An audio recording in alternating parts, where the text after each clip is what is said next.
তো আজকে তো মায়ের জন্মদিন, তোমরা দেখতেই পারলে যে বিকেলবেলা বাজারে গেছিলাম। বাজার থেকে আসি তোমাদের সাথে কিছুই শেয়ার করা হয়নি। তো এখন মা পায়েস বানাচ্ছে, একটু আগে ঘরে এসেছিলো। আমার না অ্যাকচুয়ালি এডিট করা বাকি রয়েছে। তো এই দেখো ঘড়িতে 9টা বাজছে, আমার 9টায় টাইম ভিডিও দেওয়ার। তো সেই কারণেই আমি ওই দোল পূর্ণিমার তৃতীয় পর্বটা একটুখানি বসে বসে এডিট করছিলাম। তো ভাবলাম ওইটার ভয়েস ওভারটা দিয়ে নিই, তারপরে মায়ের ওখানে যাব। ততক্ষণে মা পায়েসটা চাপিয়ে দিয়েছে আর এসে বলছিল যে হ্যাঁ আমার জন্মদিন, আমাকে তো সমস্ত কিছু করে খেতে হবে। অনেস্টলি স্পিকিং মায়ের সাথে তো থাকি, বাট আমি নিজে পায়েস বানাতে পারি না। এখন গেছে উপরে নিজেরই আশীর্বাদের জিনিসপত্র আনতে। তো চলো তোমাদের একটু দেখাই কি বলে, সেটাও তোমাদের শোনাও। তো এই দেখো এখন আমি উপরে যাচ্ছি। আর তোমাদের আরও একটা কথা বলে রাখি, বার্থডে প্রিপারেশনের ব্লগ কিন্তু আমি অলরেডি আপলোড করেছি। বার্থডে গালের আর তর সত্যি না, নিজের বার্থডের জোগাড় নিজে এসে করতেছে। আমি তো আসছিলামই, তোমার এত তারা কিসের মা? ও মাই গড, ঘড়িতে এখনো 9টা বাজে নেই, বলে কত বলে রাত্রি হচ্ছে।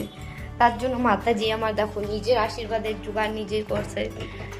ফুল, ধূপকাঠি, এটা কি বলে, প্রদীপ, সব কিছু। এখন গপুকে শয়ন দিই। বাট আমি এক্ষুনি আসছিলাম এগুলো জোগাড় করতে, কারণ আমি একটা ভিডিওর ভয়েস দিচ্ছিলাম, যেরকম তোমাদের বললাম। বাট আমার মাতাজির অনেক তাড়া। দেখি দেখি দেখি মুখটা দেখি।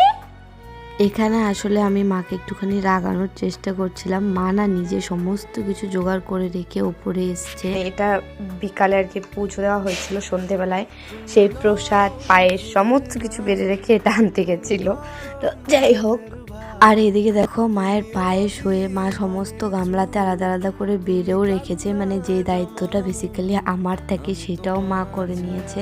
আর আমি না খুব তাড়াতাড়ি করে ভিডিওটা এডিট করছিলাম, ভাবছিলাম যে তাড়াতাড়ি এডিট করে মায়ের ওখানে যাব, দেখবো ওই পায়েসটা একটুখানি নাড়াচাড়া করব বা বেড়ে রাখতে হলে বেড়ে রাখবো। বাট এসে দেখছি মায়ের সমস্ত কিছু করা কমপ্লিট।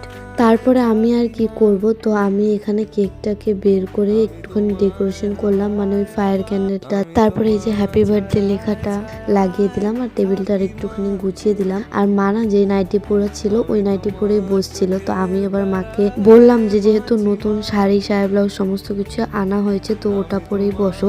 অনেকবার বলার পরে মা ফাইনালি এই শাড়িটা পরে বসেছে। আমাদের বার্থডে আসলেও মা এই রিচুয়ালসটা করায় যে নতুন জামা কাপড় পরে বার্থডে কেকটা কাটতে হবে। তো মায়ের বেলায় কেন অন্যথা হবে। আর এখানে আমাদের বেশ কিছু ফানি মোমেন্টস চলছিল, যেগুলো এগেন তোমরা নেক্সট পার্টে দেখতে পাবে। আমি চেয়েও বার্থডে ব্লগটাকে দুটো পার্টে কমপ্লিট করতে পারলাম না, তো অবশ্যই করে তোমরা ওই পার্টটা দেখো, আশা করছি ভালো লাগবে।